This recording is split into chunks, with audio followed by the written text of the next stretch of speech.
پارہ نمبر 4 سورہ آل عمران آیت نمبر 159۔ سورہ آل عمران آیت نمبر 159، صفحہ نمبر 92۔ الحمدللہ وکفی وسلام علی عبادہ الذین اصطفی، اما بعد فاعوذ باللہ من الشیطان الرجیم، بسم اللہ الرحمن الرحیم۔ فبما رحمۃ من اللہ لنت لهم ولو كنت فظا غلیظ القلب لانفضوا من حولك فاعف عنهم واستغفر لهم وشاورهم في الأمر فإذا عزمت فتوكل على الله إن الله يحب المتوكلين۔ صدق اللہ مولانا العظیم۔ تلاوت کرتا آیت مقدسہ کا ترجمہ۔ اے محمد صلی اللہ علیہ وسلم، اللہ کی مہربانی سے تمہاری افتاد مزاج ان لوگوں کے لیے نرم واقع ہوئی ہے، اور اگر تم بدخو اور سخت دل ہوتے تو یہ تمہارے پاس سے بھاگ کھڑے ہوتے، تو ان کو معاف کر دو اور ان کے لیے اللہ سے مغفرت مانگو، اور اپنے کاموں میں ان سے مشاورت لیا کرو، اور جب کسی کام کا عزم مصمم کر لو تو اللہ پر بھروسہ رکھو، بے شک اللہ بھروسہ رکھنے والوں کو دوست رکھتا ہے۔ اس آیہ مبارکہ میں بھی اصحاب رسول صلی اللہ علیہ وسلم کا ذکر خیر کیا گیا ہے۔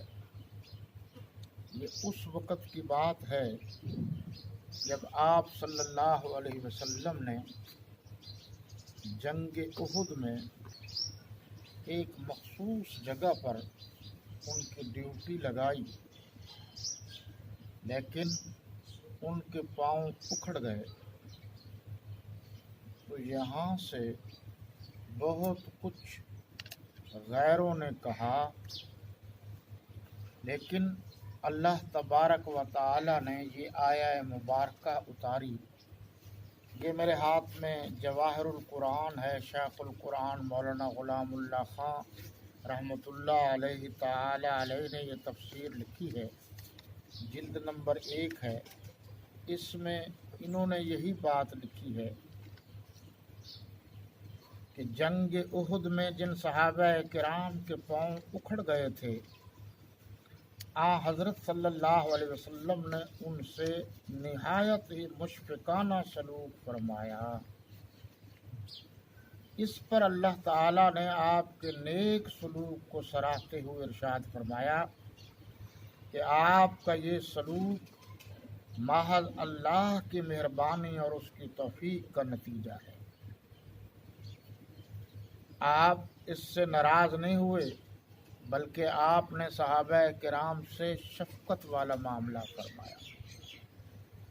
آگے، اگر آپ ان صحابہ کرام کا سختی سے نوٹس لیتے اور درستی سے یعنی سختی سے پیش آتے تو ان کے دل ٹوٹ جاتے اور ان کے دلوں میں نفرت کے جذبات انگڑائیاں لینے لگتے، اور نتیجہ یہ ہوتا کہ وہ آپ سے علیحدہ ہو جاتے۔ آگے کتنا خوبصورت جملہ فرمایا اللہ نے، صحابہ کرام سے مزید شفقت تو پہلے ہی تھی، مزید رحمت و شفقت سے پیش آنے کی تلقین فرمائی،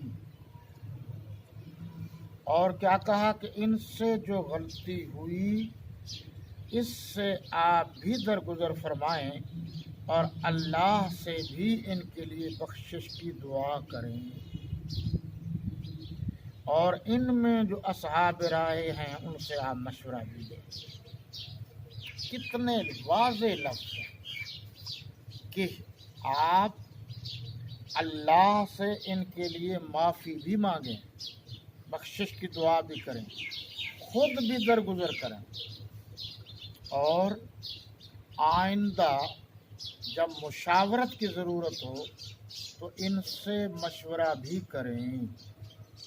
اب یہ دیکھو جی، تسہیل البیان فی تفسیر القرآن، یہ بھی جلد نمبر 1 ہے، مولانا اسلم شیخ پوری صاحب رحمۃ اللہ علیہ، یہ معذور عالم دین تھے جن کو کراچی میں شہید کیا گیا۔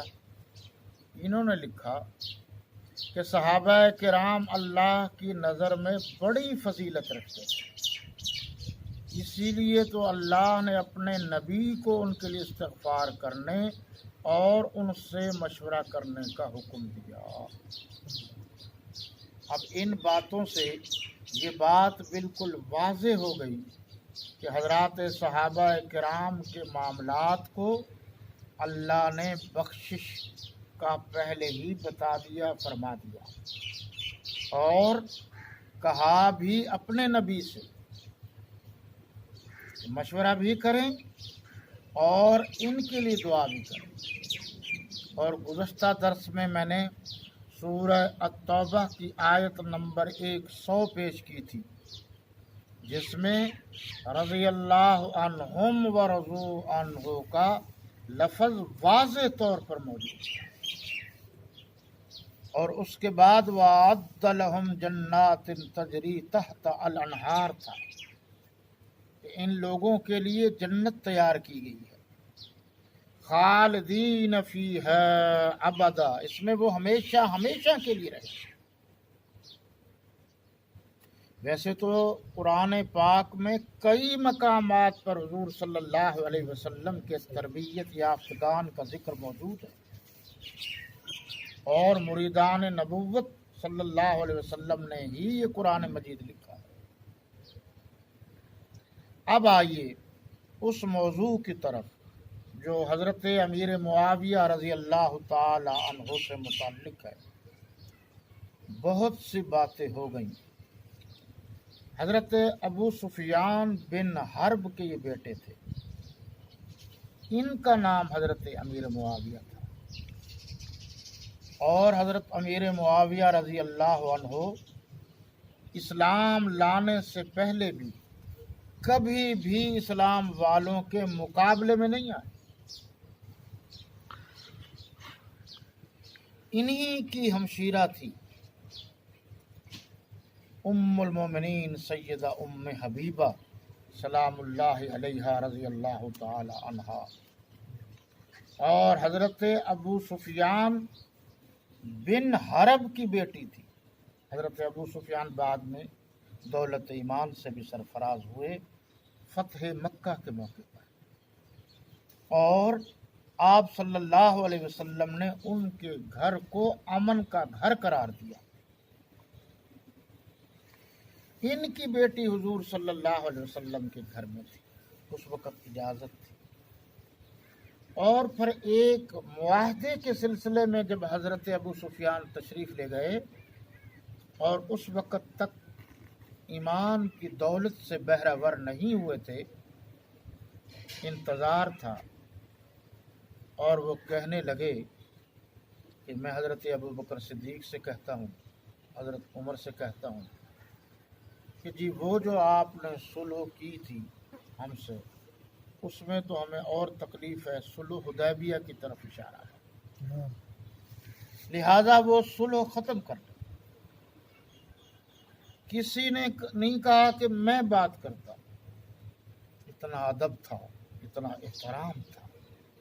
وہ اپنے بیٹی کے گھر گئے، جیسے ہی بیٹی نے باپ کو دیکھا آپ صلی اللہ علیہ وسلم کا بستر لپیٹ دیا۔ باپ نے پوچھا بیٹا یہ کیا ہوا؟ میں نے آپ کا اچھا رشتہ کیا ہے کہ آپ نے میرا بستر بھی یعنی آپ کا بستر بھی لپیٹ دیا، کیا میں اس قابل بھی نہیں اس بستر پر بیٹھ سکوں؟ تو بی بی صاحبہ نے فرمایا کہ آپ مشرک ہیں، اور انما المشرکون نجس، مشرک ناپاک ہوتا ہے اور آقا کا بستر پاک ہے، اس پر آپ نہیں بیٹھ سکتے، اس لیے آپ ادھر تشریف رکھیے۔ کتنی ایمان کی پختگی! یہ انہی کی بیٹی تھی اور حضرت امیر معاویہ رضی اللہ تعالی عنہ کی ہمشیرہ محترمہ تھی، سیدہ ام حبیبہ ان کا اسم گرامی تھا۔ یہ حضور صلی اللہ علیہ وسلم کی اہلیہ محترمہ تھی، اس لیے حضرت امیر معاویہ رضی اللہ تعالی عنہ کو خال المسلمین کہا جاتا ہے، مسلمانوں کا ماموں۔ یہ امیر المومنین بھی تھے، خال المسلمین بھی تھے، کاتب قرآن بھی تھے، پڑھے لکھے تھے۔ حضرت علی کرم اللہ وجہہ اور حضرت امیر معاویہ رضی اللہ تعالیٰ عنہ دونوں کاتبین قرآن میں سے تھے۔ ویسے تو کاتبین قرآن 17 یا 19 تھے، بعض نے 21 بھی لکھے۔ اب لفظ آیا تو یہاں یہ حوالہ آپ نوٹ کرنا چاہیں تو کر سکتے ہیں کہ میں نے گزشتہ درس میں نہج البلاغہ کا حوالہ دیا۔ یہاں مصنف ابن ابی شیبہ جلد نمبر 4 صفحہ نمبر 1013 میں یہ بات لکھی ہوئی ہے کہ جنگ صفین کے بعد حضرت علی رضی اللہ تعالی عنہ سے دریافت کیا گیا، پوچھا گیا کہ بتائیے کہ جو آپ کے مقابلے میں آئے تھے یعنی حضرت امیر معاویہ رضی اللہ عنہ وہ مشرک تھے یا نہیں؟ حضرت علی رضی اللہ عنہ نے فرمایا وہ مشرک نہیں تھے۔ پوچھنے والے نے پھر پوچھا اگر وہ مشرک نہیں تھے جو آپ کے مقابلے میں آئے تو پھر وہ منافق تھے؟ حضرت علی رضی اللہ عنہ نے فرمایا وہ منافق بھی نہیں تھے۔ پوچھنے والے نے پھر پوچھا کہ پھر وہ کیا تھے؟ انہوں نے فرمایا اخواننا وبغوا علینا، کہ وہ ہمارے بھائی تھے، انہوں نے زیادتی کی ہے، اس لیے ان کا قرآن ہمارا قرآن، حضرت امیر معاویہ کا اللہ ہمارا اللہ سب ایک ہے۔ حضرت علی رضی اللہ تعالیٰ عنہ کے ان ارشادات گرامی کے بعد کسی کو یہ حق نہیں پہنچتا کہ حضرت امیر معاویہ رضی اللہ عنہ کے خلاف بات کرے۔ جو معاملہ حساس ترین تھا، نازک تھا، اس میں بھی منافقین کی منافقت شامل تھی۔ حضرت علی رضی اللہ عنہ نے خود فرما دیا کہ یہ میں ہمارے بھائی ہیں، ہمارا اختلاف رائے ہوا، اور پھر حضرت امیر معاویہ رضی اللہ عنہ نے فرمایا، روم نے جب خط لکھا تھا حضرت علی کرم اللہ وجہہ کو کہ ہم آپ کی حکومت پر قبضہ کر لیں گے، انہوں نے تو فرمایا تھا اگر تم نے جرت کی تو سب سے پہلا شخص حضرت علی کرم اللہ وجہہ کے جھنڈے کے نیچے تمہارے خلاف لڑنے والا میں یعنی امیر معاویہ ہوگا، اور اے رومی کتے، یہ لفظ موجود ہے، یا کلب الروم، اور رومی کتے، اگر تم نے ایسی جرت کی تو اللہ کی وسیع زمین ہم تمہارے لیے تنگ کر دیں گے۔ یہ دونوں کی باتیں موجود ہیں۔ اور پھر بحیثیت مسلمان کے ہمیں صحابہ کرام رضوان اللہ تعالی علیہ اجمعین کی اتباع کرنی ہے، فرما برداری کرنی ہے، ان کی بات ماننی ہے، ان کے کردار پر بحث کرنے کا ہمیں کوئی حق نہیں۔ آپ ان کی جو بات ہے اس پر تو عمل نہیں کرتے۔ اس دور میں اگر ہم یہ کہیں کہ فلاں نے یوں کیوں کیا، فلاں نے یوں کیوں کیا، یہ ہمیں اسلام حق نہیں دیتا۔ ہمیں ان کے بارے میں تنقیص کا اسلام ہمیں حق نہیں دیتا۔ ان کے بارے میں ایسی بات کرنی جن سے ان کی عالی مرتبت یعنی اونچی شان میں فرق آتا ہو، کمی واقع ہوتی ہے، اس کا اسلام ہمیں حق نہیں دیتا۔ اسلام نے ہمیں اس بات کا حق دیا ہی نہیں ہے۔ پھر کس بنیاد پر کوئی شخص صحابی رسول اور خصوصاً مظلوم ترین صحابی رسول حضرت امیر معاویہ رضی اللہ عنہ کے خلاف ہمارے بیچارے ان پڑھ قسم کے سنی، مطالعہ نہ کرنے والے سنی حضرات بات کریں، یہ ان کو زیب نہیں دیتا؟ انہیں بار بار یہ حوالہ ذہن میں رکھنا چاہیے جو فتاوی رضویہ میں موجود ہے، اور اعلیٰ حضرت احمد رضا خان بریلوی نے یہ بات لکھی ہے کہ جو حضرت امیر معاویہ رضی اللہ عنہ کو بھونکتا ہے وہ جہنم کے کتوں میں سے ایک کتا ہے۔ پتہ نہیں یہ بیچارے لوگ کیا پڑھتے ہیں، اور سٹیج پر آ کر صحابہ کرام جیسی عظیم المرتبت ہستی کے خلاف اور ہستیوں کے خلاف بات کرتے ہیں۔ حضرت امیر معاویہ رضی اللہ تعالی صحابی رسول، کاتب قرآن ہیں، اور حضور صلی اللہ علیہ وسلم کے سالہ ہیں، ان کی بہن ہے حضور صلی اللہ علیہ وسلم کے گھر میں۔ ہم حضرت علی رضی اللہ تعالی عنہ کو پہلے مانتے ہیں، حضرت امیر معاویہ رضی اللہ عنہ کو رتبے اور مقام میں بعد میں مانتے ہیں، لیکن مانتے دونوں کو ہیں، تابعداری دونوں کی کرنی ہے۔ صحابی رسول میں سے یا اہل بیت میں سے کسی فرد کے خلاف کوئی بات کرنا، لکھنا، سوچنا، یہ میں سمجھتا ہوں قرین انصاف نہیں ہے، یہ حق کے خلاف ہے، اور قرآن کا گہرا مطالعہ نہ کرنے کی وجہ سے۔ آپ صلی اللہ علیہ وسلم نے فرمایا، اللہم اجعلہ ہادیا مہدیا، اے اللہ امیر معاویہ رضی اللہ تعالیٰ عنہ کو ہادی بنا، حضرت امیر معاویہ رضی اللہ تعالیٰ عنہ کو مہدی بنا۔ ہادی ہدایت دینے والا، مہدی وہ مرکز جہاں سے ہدایت ملتی ہے۔ آپ صلی اللہ علیہ وسلم کا یہ ارشاد گرامی ہے۔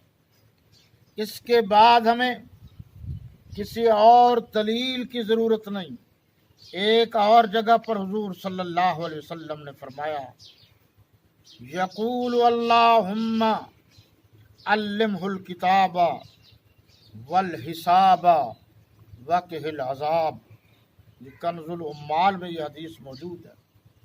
اے اللہ حضرت امیر معاویہ رضی اللہ عنہ کو کتاب کا علم دے، یعنی قرآن کا، حساب کا علم دے، ریاضی کا علم، عذاب سے محفوظ فرما۔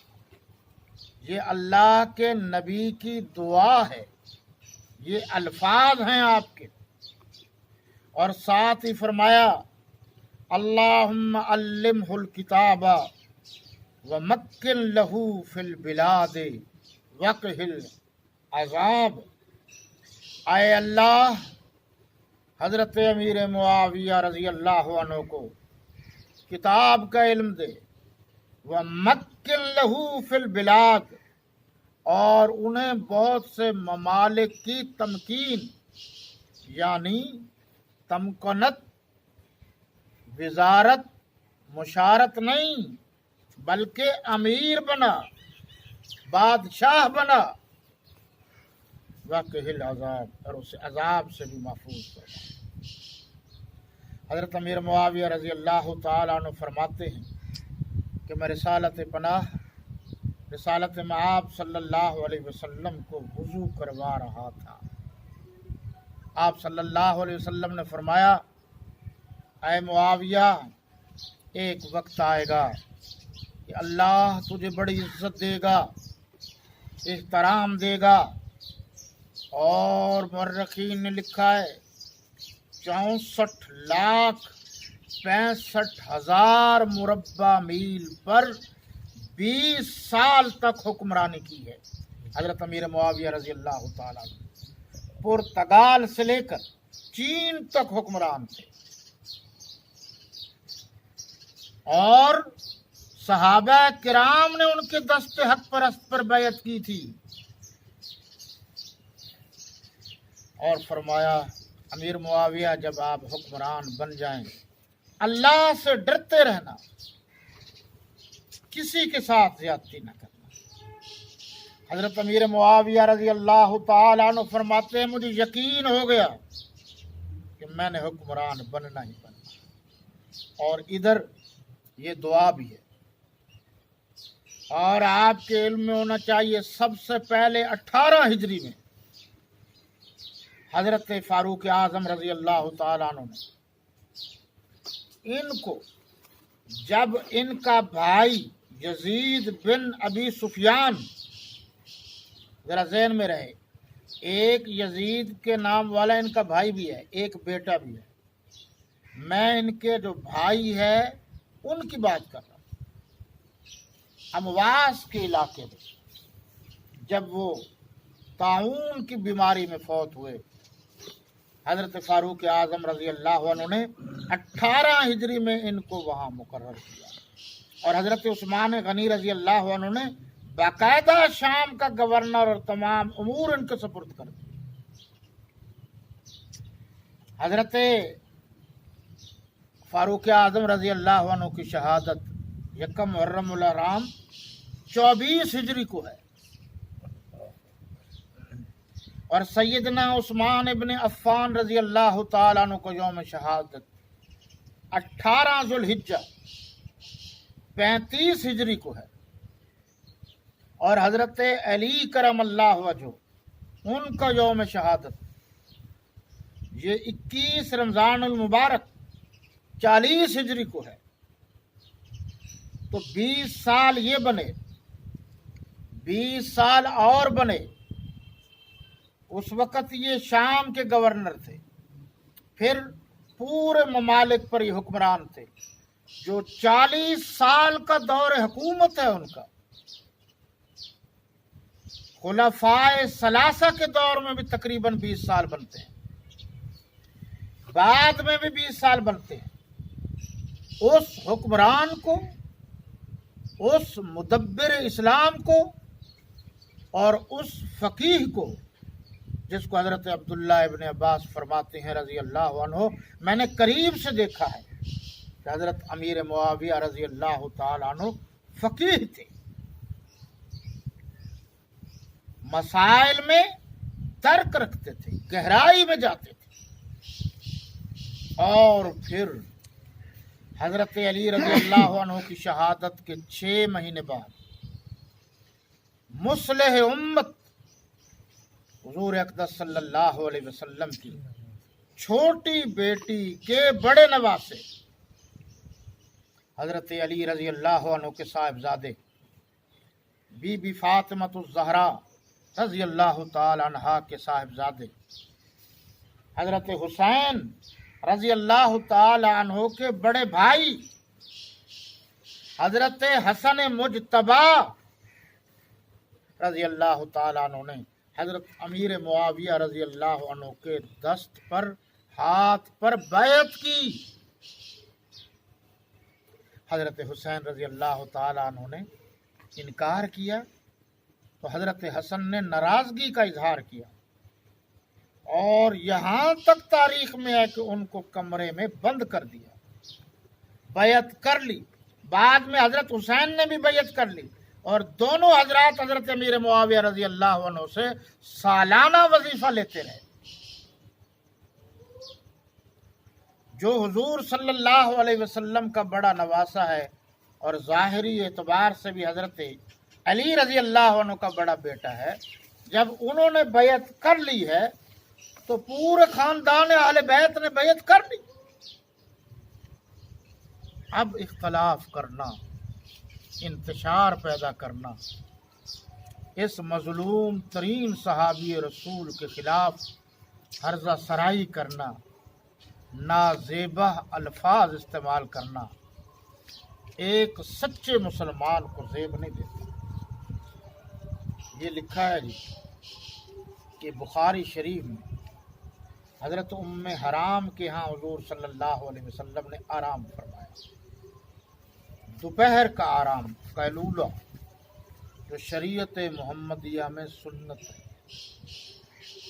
اور اب جدید تحقیق کے مطابق جو نہیں مانتے تھے انہوں نے بھی یہ تسلیم کیا ہے کہ 1 بجے سے لے کر 3 ساڑھے 3 بجے تک اس دوران کوئی تھوڑا سا وقفہ کر کے اب انسان لیٹ جائے، قیلولہ کر لے، تو وہ اس کی صحت کے لیے بھی مفید ہے، کارکردگی کے اعتبار سے بھی مفید ہے۔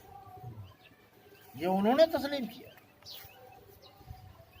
ہاں، حضور صلی اللہ علیہ وسلم جب بیدار ہوئے تو فرمایا، خوشخبری ہو، میں نے خواب میں دیکھا ہے کہ مسلمان قسطنطنیہ کو فتح کر رہے ہیں۔ ام حرام فرماتی ہیں، آقا پھر میرے لیے بھی دعا کرے، میں بھی اس میں شامل ہو جاؤں۔ آپ نے فرمایا، مسلمانوں کا پہلا بیڑا ہوگا جو قسطنطنیہ کو فتح کرے گا، اور قسطنطنیہ کے فتح کرنے میں جو بھی شریک ہوگا وہ جنتی ہوگا۔ بشارت موجود ہے۔ حضرت عثمان غنی رضی اللہ عنہ کے حکم پر حضرت امیر معاویہ رضی اللہ تعالیٰ عنہ نے تاریخ اسلام کا سب سے پہلا بحری بیڑا تیار کیا، اور اس میں سوار ہوئے، پھر گئے۔ ذہن میں رہے کہ اس میں میزبان رسول حضرت ابو ایوب انصاری بھی تھے، اس میں حضرت ابو دردہ بھی تھے، حضرت عبداللہ ابن عمر بھی تھے، حضرت عبداللہ ابن عباس بھی تھے، دیگر صحابہ کرام بھی تھے۔ انہوں نے کیا تھا۔ بعض نے حضرت حسن اور حسین کا بھی لکھا ہے، بعض مورخین، خچر پر سوار ہوئی تھیں سیدہ ام حرام رضی اللہ عنہ، وہ گر گئیں راستے میں، ان کی تدفین کر دی گئی کہ میں نے جنت میں جانا ہے، اللہ کے نبی نے فرمایا ہے کہ اس قافلے میں شریک ہوگا وہ جنتی ہوگا۔ حضرت ابو ایوب انصاری رضی اللہ تعالیٰ عنہ جب یہ وہاں تشریف لے گئے تو ان کی بھی وفات ہوئی۔ عیسائیوں نے کہا کہ ہم میزبان رسول کی قبر کی بے حرمتی کریں گے۔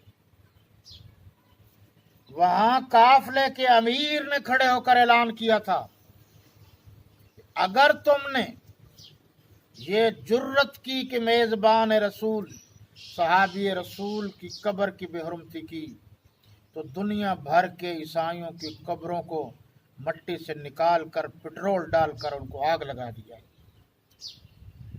یہ فکرے موجود ہیں تاریخ میں۔ اس کے بعد آج تک کسی غیر مسلم کی جرت نہیں ہوئی کہ کسی صحابی رسول کی قبر کی بے حرمتی کرے۔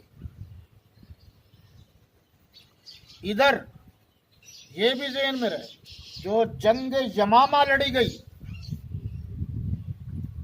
جو مسیلمہ کذاب نے جب نبوت کا دعویٰ کیا تھا، حضرت صدیق اکبر رضی اللہ عنہ کو دور خلافت تھا، اس وقت تقریباً یہ 12 ہجری کی بات کر رہا ہوں، اس وقت جو دیوار پھلانگ کر اندر گئے اور مسیلمہ کذاب کو فی النار والسقر کیا، جس نے جھوٹا نبوت کا دعویٰ کیا، اس کا نام اکثر مفسرین نے وحشی بن حرب لکھا ہے۔ یہ بھی بڑے مظلوم ہیں، ان پر بھی کبھی تفصیلی گفتگو کریں، لیکن کچھ حوالہ جات میں یہ بھی ہے کہ اس کی گردن تن سے جدا کرنے والے حضرت امیر معاویہ تھے رضی اللہ عنہ۔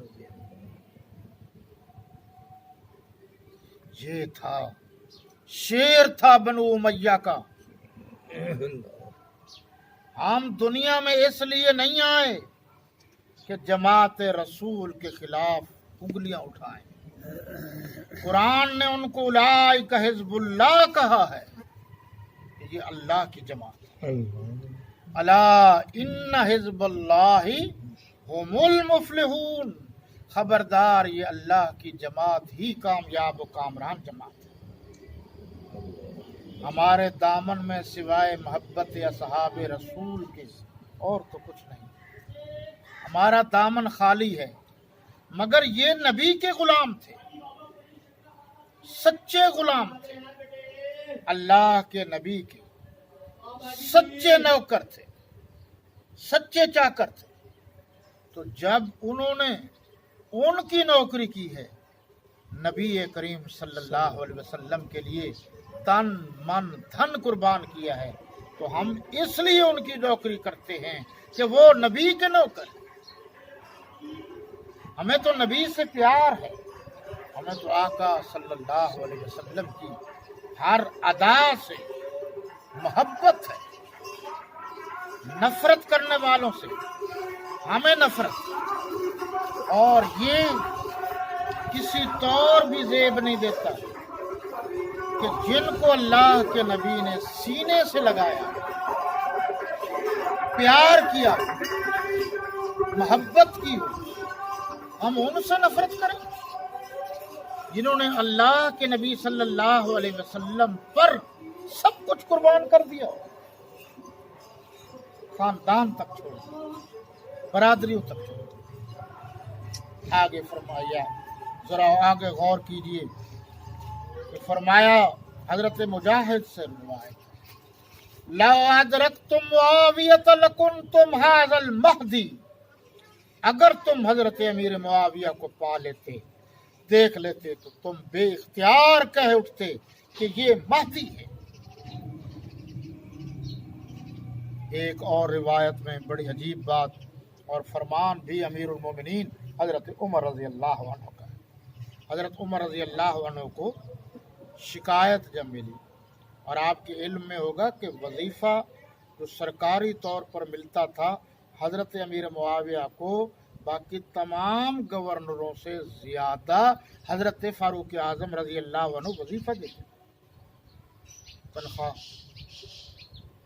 شکایت پہنچی کہ حضرت امیر معاویہ رضی اللہ عنہ بڑے ٹھاٹ باٹ سے رہتے ہیں، اور جو ان کے مرکز ہیں ان کے سامنے باقاعدہ باڈی گارڈ ہوتے۔ امیر المومنین حضرت فاروق اعظم رضی اللہ تعالی عنہ نے پوچھا، سنائیے جی، کہ جی بالکل ٹھیک کہا ہے، میں گارڈ اس لیے رکھتا ہوں کہ وہ علاقہ ایسا ہے ان کو پتہ چلے مسلمانوں کا امیر جاگ رہا ہے، سو نہیں رہا۔ کپڑے اس لیے اچھے پہنتا ہوں تاکہ دوسروں کو پتہ چلے کہ مسلمانوں کا امیر فقیر نہیں، امیر ہے۔ کیسے ذوق کی بات۔ ایک مرتبہ حضرت فاروق اعظم رضی اللہ عنہ نے ایک آدمی کو تھپڑ دے مارا، جو طواف کر رہا تھا گردن جھکا جھکا کے طواف کر رہا تھا، اور فرمایا گردن اٹھا کر چلو، گردن کو نیچا نہیں کرنا، کہیں غیر مسلم یہ نہ سمجھیں کہ مسلمانوں کی گردن ٹوٹ چکی ہے۔ اس سے کبھی کبھی ملتا ہے کہ کہیں گردن اٹھانے کا حکم ہے، اور اللہ کے سامنے گردن جھکانے کا حکم ہے، اور اللہ کی راہ میں جہاد فی سبیل اللہ کے لیے گردن کٹانے کا حکم ہے۔ مواقع چنانچہ حضرت امیر معاویہ رضی اللہ عنہ کا جب یہ جواب حضرت فاروق اعظم رضی اللہ عنہ نے سنا، یعنی احتساب کیا، وہ احتساب کرتے تھے سب کا، حضرت عبد الرحمن بن عوف رضی اللہ عنہ نے فرمایا کتنی عقل مندی سے آپ نکل گئے۔ حضرت امیر معاویہ سے فرمایا، حضرت فاروق اعظم رضی اللہ عنہ نے فرمایا اس لیے تو ہم نے ان پر بار گراں ڈالا ہوا ہے کہ یہ بہت ہی دانشور ہے، مدبر ہے۔ اور حضرت فاروق اعظم رضی اللہ عنہ جن کو دانشور، مدبر، سمجھدار، ذی فام، ذہین انسان قرار دے، تم ان کے خلاف بات کرتے ہو؟ تم دادا پر دادا کے عرس کو نہیں چھوڑتے، حضرت امیر معاویہ کا یوم منانے میں تمہیں تکلیف ہوتی ہے۔ حضرت امیر معاویہ کے بارے میں حضرت فاروق اعظم رضی اللہ عنہ نے فرمایا ھذا کسریٰ للعرب، یہ عرب کا بادشاہ ہے۔ یہ حضرت فاروق اعظم رضی اللہ عنہ کا ارشاد گرامی۔ ایک اور جگہ پر حضرت ابن عباس رضی اللہ عنہ کا ارشاد گرامی ہے ما رأیت للملک اعلی من معاویہ، میں نے بادشاہوں میں سے کسی بادشاہ کو حضرت امیر معاویہ سے بہتر نہیں دیکھا۔ ایک اور تابعی فرماتے ہیں کہ میں نے حضرت امیر معاویہ رضی اللہ عنہ کو دمشق کے بازار میں دیکھا، ان کے کرتے پر پیوند لگے ہوئے تھے۔ حضور صلی اللہ علیہ وسلم نے یہ ایک لفظ فرمایا، کنز العمال، یہ بھی حدیث کی کتاب ہے، اس میں موجود ہے۔ کبھی کبھی میں سوچتا ہوں کہ اس میں کوئی شک نہیں کہ میں ولی ہوں، میں ولی نہیں ہوں، 2 نمبر ولیوں سے تو ویسے بھی اللہ بچائے، لیکن کچھ نہ ہوتے ہوئے بھی ہم ان کی نوکری کے دعوے دار تو ہیں نا جو اللہ کے نبی کے نوکر ہیں۔ فرمایا یبعث اللہ یوم القیامہ وعلیہ رداء من نور ایمان، جب حضرت امیر معاویہ رضی اللہ عنہ کو قیامت کے دن اٹھایا جائے گا تو ان پر نور ایمان کی چادر ہو۔ لفظوں پر غور کیجیے، ایک ہے تطہیر کی چادر، ایک ہے ایمان کی چادر۔ ہم تطہیر کی چادر کو بھی مانتے ہیں، ہم ایمان کی چادر کو بھی مانتے ہیں۔ جس کو جو ملا سب برحق ہے، لیکن جھوٹی تاریخ یا تاریخ کو پڑھ کر صحابہ کرام جیسے مقدس ہستیوں پر الزام لگانا یہ درست نہیں ہے۔ حضرت عمیر رضی اللہ تعالیٰ عنہ کو حضرت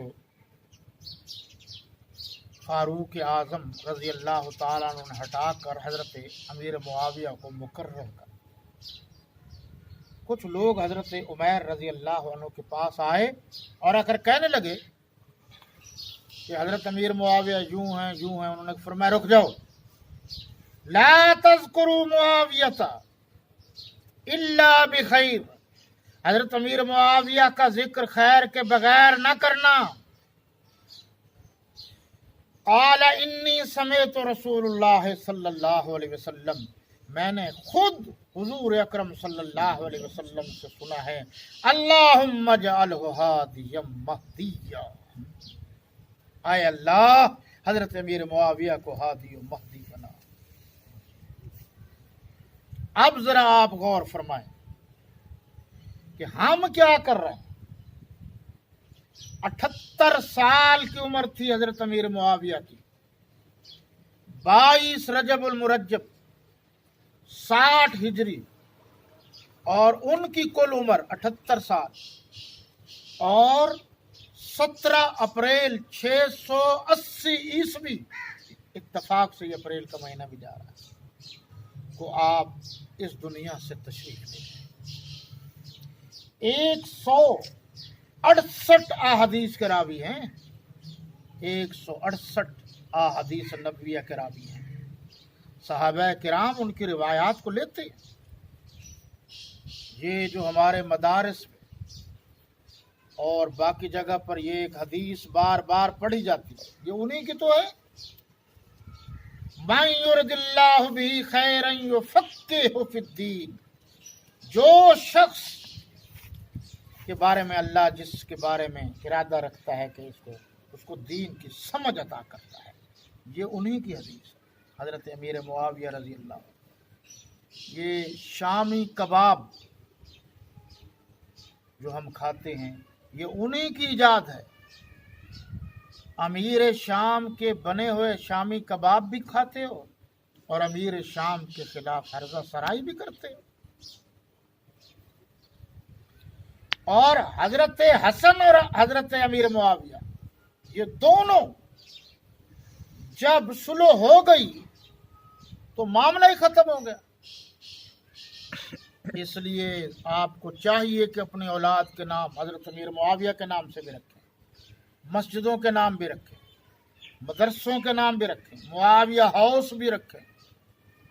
کسی کو تکلیف ہوتی ہے تو ہونے دو، کسی کی تکلیف کو دیکھ کر ہم صحابہ کرام کا دامن تو نہیں چھوڑ سکتے. اب دیکھیے کہ حضرت ضحاک بن قیس رضی اللہ تعالیٰ عنہ نے آپ کا جنازہ پڑھایا. دمشق میں آپ کی آخری آرام گاہ ہے. دشمنان اسلام نے 22 رجب کو بجائے اس کے کہ افسوس کا دن قرار دیا جاتا کہ آج مدبر اسلام حضرت امیر معاویہ رضی اللہ عنہ کا یوم وفات ہے، انہوں نے مختلف بہانوں سے میٹھی چیزیں پکائی، کھیر پکائی، اس کو کنڈے قرار دے دیا.